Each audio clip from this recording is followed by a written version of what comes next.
कल हमने ग्लोब अक्षांश और देशांतर लॉन्गिट्यूड एंड लैटिट्यूड के बारे में पढ़ा था और इसमें हमने ग्लोब क्या है, ग्लोब के अंदर जो रेखाएं हैं यानी जो काल्पनिक रेखाएं उसके ऊपर बनाई गई हैं वो क्या थी, कैसे हम हीट जोन को पता लगा पाते हैं, कैसे टाइम का पता लग पाता है, कैसे लोकेशन का पता लग पाता है, ये हमने उन रेखाओं के माध्यम से लॉन्गिट्यूड एंड लैटिट्यूडनल लाइंस के माध्यम से जाना था।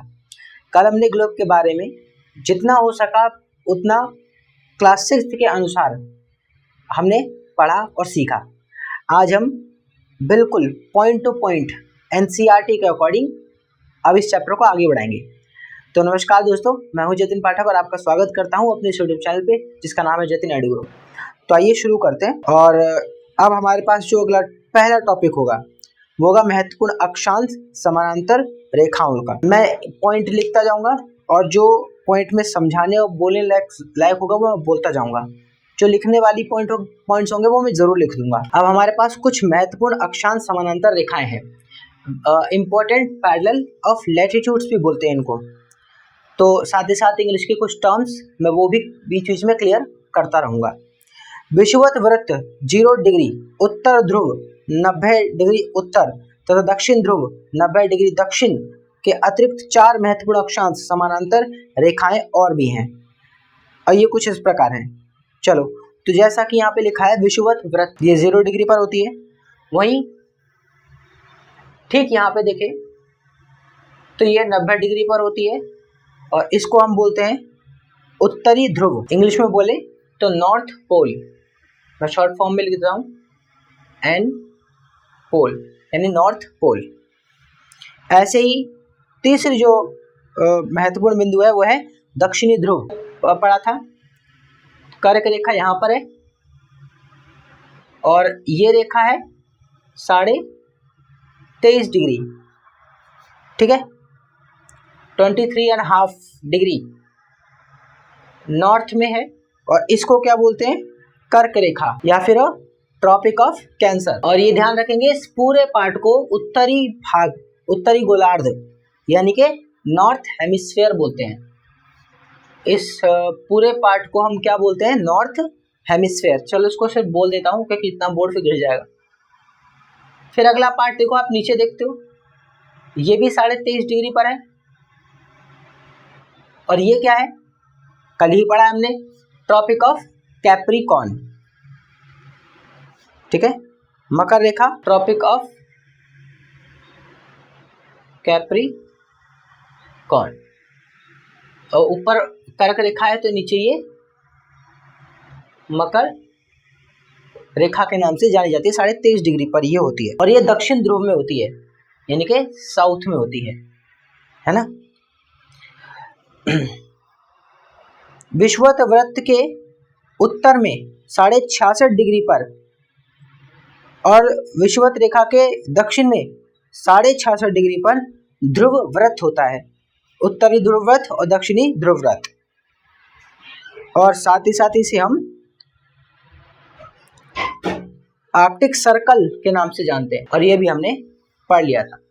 तो 1 2 3 4 5 प्रमुख लाइनें और 2 बिंदु, ये महत्वपूर्ण अक्षांश समानांतर रेखाओं के बारे में चर्चा हो गई यानी कि इंपॉर्टेंट पैरेलल ऑफ लैटिट्यूड्स की चर्चा हो गई। अब हम बात करते हैं heat zone of the earth की। तो हमारा जो अगला टॉपिक है वह है पृथ्वी के ताप कटिबंध। अब पृथ्वी के ताप कटिबंध के बारे में पढ़ लेते हैं।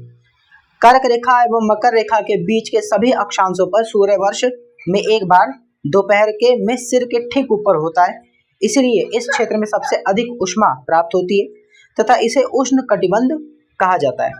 कर्क रेखा तथा मकर रेखा के बीच के बाद किसी भी अक्षांश पर दोपहर का सूर्य कभी भी सिर के ऊपर नहीं होता है। ध्रुव की तरफ सूर्य की किरणें तिरछी होती जाती हैं। इस प्रकार उत्तरी गोलार्ध में कर्क रेखा एवं दक्षिण ध्रुव उत्तर ध्रुव वृत्त तथा दक्षिणी गोलार्ध में मकर रेखा एवं दक्षिणी ध्रुव वृत्त के बीच वाले क्षेत्र का तापमान मध्यम रहता है, इसलिए इसे शीतोष्ण कटिबंध कहा जाता है। उत्तरी गोलार्ध में उत्तर ध्रुव वृत्त एवं उत्तरी ध्रुव तथा दक्षिणी गोलार्ध में दक्षिणी ध्रुव वृत्त एवं दक्षिणी ध्रुव के बीच के क्षेत्र में ठंड बहुत होती है, क्योंकि यहाँ सूर्य क्षितिज से ज़्यादा ऊपर नहीं आ पाता है, इसलिए यह शीत कटिबंध कहलाता है। तो ये हमने कल ही पढ़ लिया था कि कौन कौन से शीत है, कौन कौन से गर्म वाले क्षेत्र हैं। तो जो इक्वेटर लाइन है, इक्वेटर जो लाइन है हमारी अर्थ की, तो यहाँ पे सूरज की रोशनी एकदम सीधी पड़ती है, तो ये उष्ण कटिबंध क्षेत्र है। ठीक 23.5 डिग्री और 66.5 डिग्री, 23.5 डिग्री और 66.5 डिग्री, सीधे 0 डिग्री पर उष्ण कटिबंध क्षेत्र यानी कि टॉररिड जोन है। यहाँ पे सूरज की रोशनी बिल्कुल सीधी आती है, जिस वजह से ये सबसे ज्यादा गर्म होता है, सूरज एकदम सर के ऊपर होता है। वहीं पर इधर देखें साउथ टेम्परेट जोन यानी उत्तरी शीतोष्ण भी है ना, दक्षिणी शीतोष्ण, उत्तरी शीतोष्ण, उत्तरी north temperate zone, south temperate zone, ये 23.5 से 66.5 डिग्री के बीच होता है। इसमें सूरज की रोशनी सीधे नहीं आती पर तिरछी आती है, तो तिरछी आने की वजह से ये थोड़ा कम गर्म क्षेत्र होता है। ठीक है, फिर ये जो सबसे नीचे लिखा है फ्रिड जोन यानी कि शीत वाला क्षेत्र, जहाँ पे एकदम बर्फ जमी रहती है, यहाँ पे सूरज की रोशनी पहुंच ही नहीं पाती है, तो वो स्पेस में चली जाती है, आती है और स्पेस में वापस चली जाती है, तो इसी वजह से ये क्षेत्र ठंडा क्षेत्र बन जाता है। तो यहाँ पे हमने शीतोष्ण कटिबंध क्षेत्र या शीत कटिबंध क्षेत्र के बारे में जान लिया। तो शीतोष्ण और शीत कटिबंध क्षेत्र, टेम्परेट और फ्रिड जोन के बारे में, तो ये हमने कल पढ़ लिया था, बस एक बार ब्रीफ दिया है। अब देशांतर क्या है, इतना आप लोगों को क्लियर हो गया होगा, 2 पॉइंट। अब हम पढ़ने वाले हैं व्हाट इज लॉन्गिट्यूड यानी देशांतर क्या है।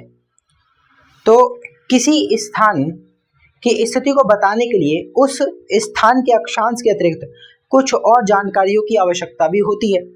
आप देख सकते हैं कि प्रशांत महासागर में स्थित टोंगा द्वीप एवं हिंद महासागर में स्थित मॉरिशस द्वीप एक ही अक्षांश 20 डिग्री दक्षिण पर स्थित हैं। उनकी सही स्थिति जानने के लिए यह पता करना होगा कि उत्तर ध्रुव को दक्षिण ध्रुव से जोड़ने वाली संदर्भ रेखा से पूर्व या पश्चिम की ओर इन स्थानों की दूरी कितनी है। तो इन संदर्भ रेखाओं को देशांतरीय याम्योत्तर की रेखा कहते हैं तथा उनके बीच की दूरी को देशांतर के अंशों में मापा जाता है, डिग्रीज में मापा जाता है। प्रत्येक अंश को मिनट में तथा मिनट को सेकंड में विभाजित कर देते हैं। कैसे करते हैं वो भी देख लेंगे।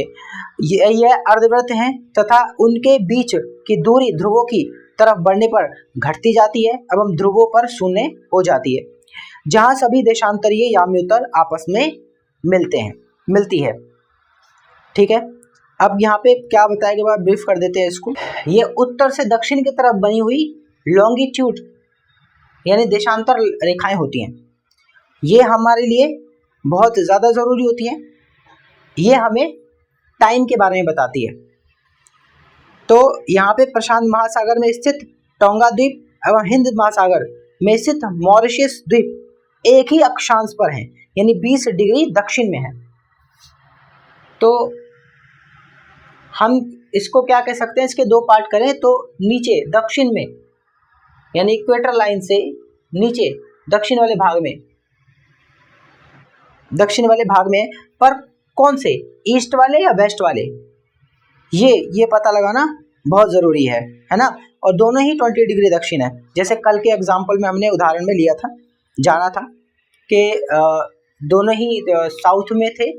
ठीक है, मतलब दोनों 20 में थे, बट कौन सा नॉर्थ में था कौन सा साउथ में था। ऐसे ही यहाँ पर भी एक इधर है तो एक इधर, और दोनों ही 20 डिग्री पर हैं, बट कैसे पता लगाया जाए किस दिशा में, तो वो यहाँ से पता लग गया। और टाइम का भी यहीं से पता लगता है। अक्षांश समांतर रेखाओं से भिन्न सभी देशांतरीय याम्योत्तर की लंबाई समान होती है, इसलिए इन्हें सिर्फ मुख्य संख्याओं में व्यक्त करना कठिन था। और तब सभी देशों ने निश्चय किया कि ग्रीनविच बोलते हैं इसको, ग्रीनविच, जहाँ ब्रिटिश राजकीय वेधशाला स्थित है। इसको बहुत इंपॉर्टेंट है, ये लिख लेते हैं।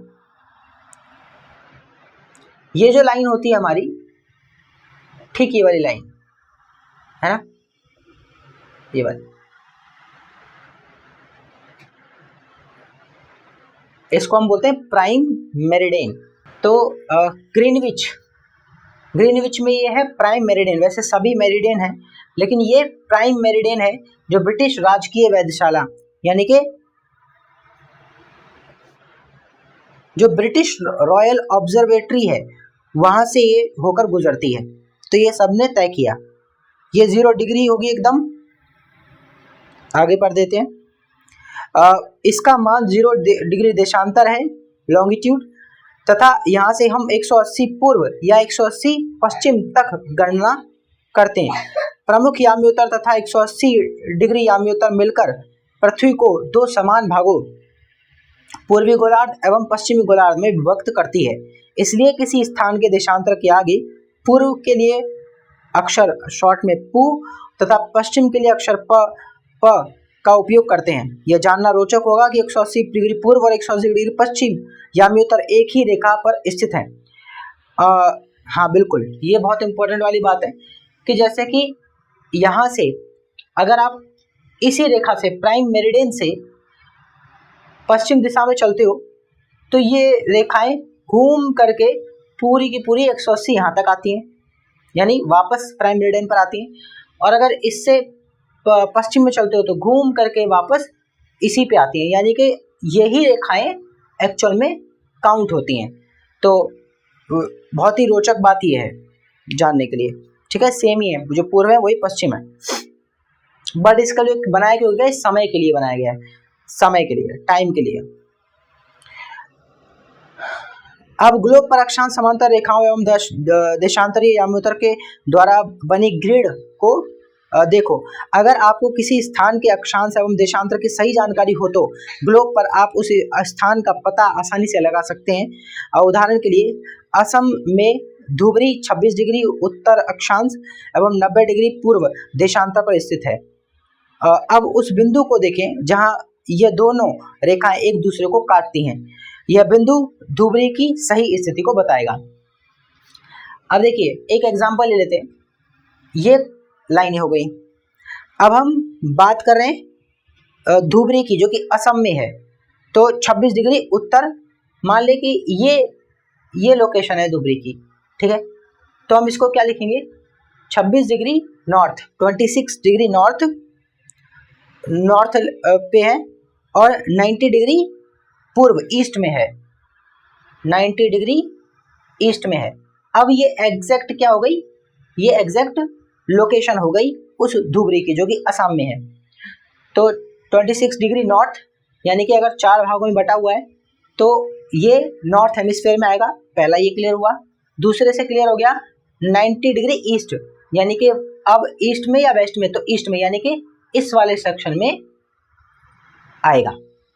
तो कितना आसान हो गया लोकेट करना इन लॉन्गिट्यूड और लैटिट्यूडनल लाइंस की वजह से, कितना आसान हो गया लोकेट करना। इसको समझने के लिए कागज पर समान दूरी वाली क्षैतिज, हाँ बिल्कुल बना सकते हैं और ये समझ में आ जाएगा आसानी से।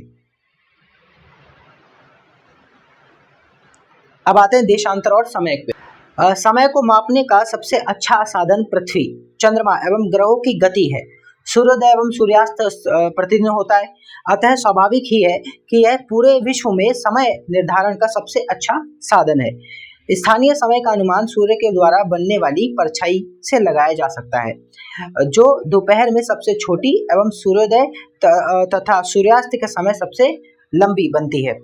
ग्रीनविच पर स्थित प्रमुख याम्योत्तर पर सूर्य जिस समय आकाश में सबसे ऊंचे बिंदु पर होगा, उस समय याम्योत्तर पर स्थित सभी स्थानों पर दोपहर होगी। चूंकि पृथ्वी पश्चिम से पूर्व की ओर चक्कर लगाती है, अतः वह स्थान जो ग्रीनविच के पूर्व में है उनका समय ग्रीनिच समय से आगे होगा।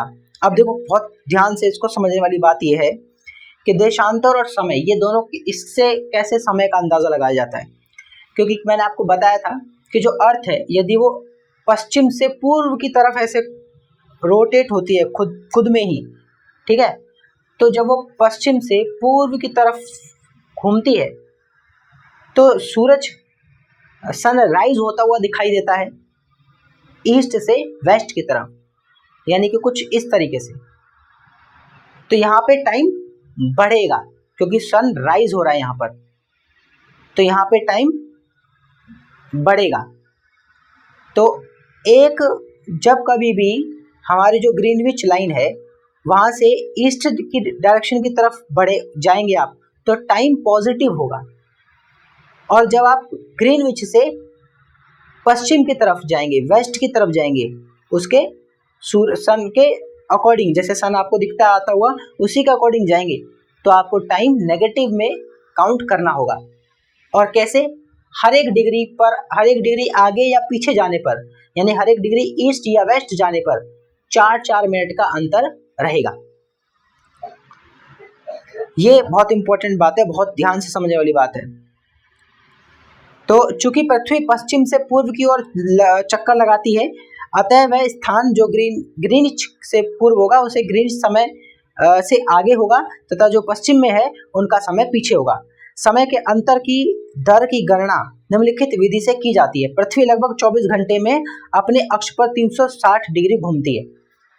तो हम जानते हैं हमारे पास टाइम कितना है, 24 आवर, और वहीं अर्थ का जो आर्क है वो कितना है, टोटल 360 डिग्री, अर्थात वह 1 घंटे में 15 डिग्री एवं 4 मिनट में 1 डिग्री घूमती है।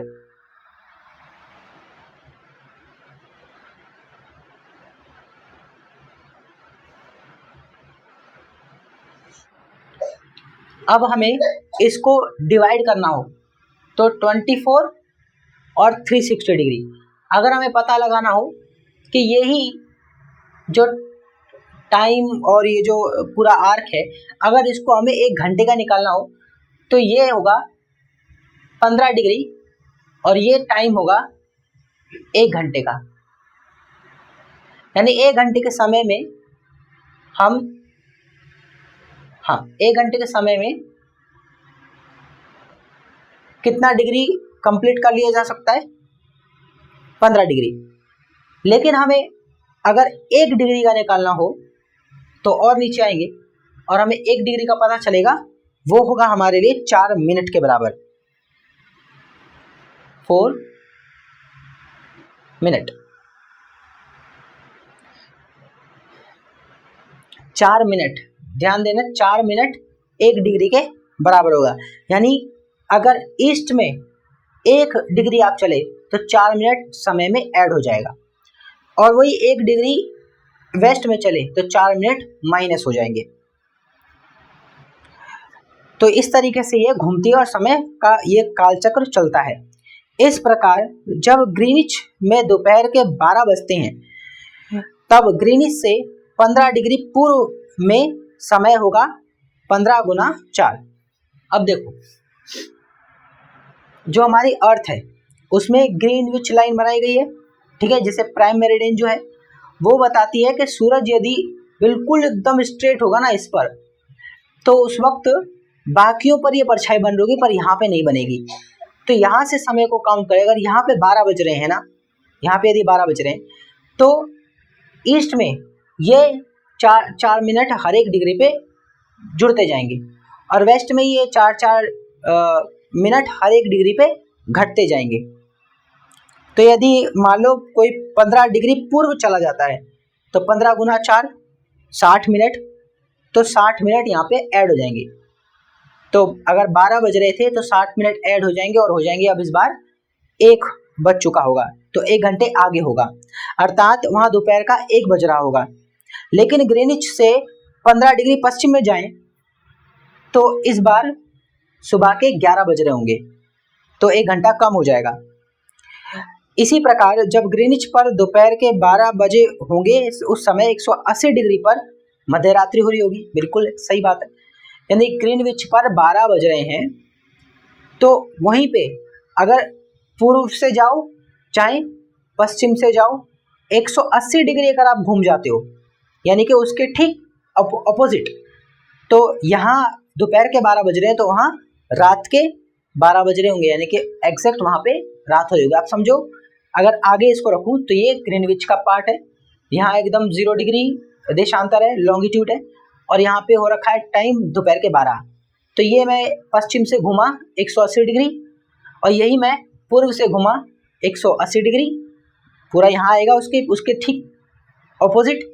तो ये वाला जो टाइम होगा ये रात के 12 बज रहे होंगे, यानी कि अगर इस तरफ दोपहर के 12 बज रहे हैं तो ठीक उसके ऑपोजिट में रात के 12 बज रहे होंगे। तो ये कैसे पता लगाया? क्योंकि पूरा टर्न अराउंड हो गया 180 डिग्री, स्ट्रेट लाइन बनाई इसने, 180 डिग्री पश्चिम लो चाहे पूर्व, एक ही बात है, ठीक है, बनेगा वहीं पे आएगा वो 180 डिग्री। तो पूरे 12 घंटे वो घूम गया, पूरे 24 घंटे वो घूम जाएगा, ठीक है। तो 12 घंटे घूम जाएगा, 12 घंटे वो घूम जाएगा, तो वहाँ पे हम देखेंगे रात के 12 बजे होंगे। किसी भी स्थान पर जब सूर्य आकाश में अपने उच्चतम बिंदु पर होता है दोपहर में, उस समय घड़ी में दिन के 12 बजते हैं, बिल्कुल सही। जहाँ कहीं भी सूरज एकदम सर के ऊपर होगा उस समय घड़ी में दोपहर के 12 ही बज रहे होते हैं। इस प्रकार घड़ी के द्वारा दिखाया गया समय उस स्थान का स्थानीय समय होगा। आप देख सकते हैं कि दिए गए देशांतरीय याम्योत्तर पर सभी स्थानों का स्थानीय समय समान है, ठीक है। तो ये टाइम के बारे में इंपॉर्टेंट बात थी कि टाइम हमारे पास 24 आवर्स हैं, 360 डिग्री का पूरा एक सर्कल का आर्क होता है। वहीं पे अगर हम यहाँ पे देखें 1 घंटे का हमें पता लगाना हो तो 15 डिग्री अगर हम सफ़र करेंगे तो 1 घंटा हो जाएगा। ग्रीनविच से अगर पूर्व की तरफ गए 1 घंटे, तो यदि 12 बज रहे हैं तो अब प्लस होके 1 बजेंगे, और अगर पश्चिम वेस्ट की तरफ गए तो अगर ग्रीनविच पर 12 बज रहे हैं तो पश्चिम की तरफ अगर गए तो वहाँ पे 11 बज रहे होंगे सुबह के। वहीं अगर 1 डिग्री आगे पीछे जाएंगे तो कितना फर्क आएगा? 4 मिनट का अंतराल आएगा। हम मानक समय क्यों मानते हैं? आखिरी एक पॉइंट, आखिरी एक टॉपिक और फिर ये चैप्टर क्लोज हो जाएगा। So why do we have standard time? अलग अलग याम्योत्तर पर स्थित स्थानों के स्थानीय समय में अंतर होता है। उदाहरण के लिए बहुत से देशांतरों से होकर गुजरने वाली रेलगाड़ियों के लिए समय सारणी तैयार करना कठिन है। भारत में गुजरात के द्वारका तथा असम के डिब्रूगढ़ के स्थानीय समय में लगभग 1 घंटे 45 मिनट का अंतर होता है। इसलिए यह आवश्यक है कि देश के मध्य भाग से होकर गुजरने वाली किसी याम्योत्तर के स्थानीय समय को देश का मानक समय माना जाए। इस याम्योत्तर रेखा कि देखो कितनी इंपॉर्टेंट बात लिखी है कि अलग अलग याम्योत्तर पर स्थित स्थानों के स्थानीय समय में अंतर होता है। ये तो बात सच है, हर एक डिग्री पे समय बदलता है ना। तो आप किसी एक पर्टिकुलर डिग्री पर हैं और फिर किसी और डिग्री पर पहुंचना चाह रहे हैं तो समय में अंतर आएगा। और बहुत से देशांतरों से होकर यदि आप गुजरते हो तो ये समय सारणी बनाना थोड़ा मुश्किल है, रेलगाड़ी अगर गुजरती है तो भारत में गुजरात के द्वारका तथा असम के डिब्रूगढ़ के स्थानीय समय में 1 घंटे 45 मिनट का अंतर है। इसलिए यह आवश्यक है कि देश के मध्य भाग से होकर गुजरने वाली किसी याम्योत्तर के स्थानीय समय को देश का मानक समय माना जाए। यदि कोई याम्योत्तर रेखा गुजरती है तो उसको क्या माना जाए? उस जगह का मानक समय माना जाए, स्टैंडर्ड टाइम माना जाए, है ना, स्टैंडर्ड टाइम।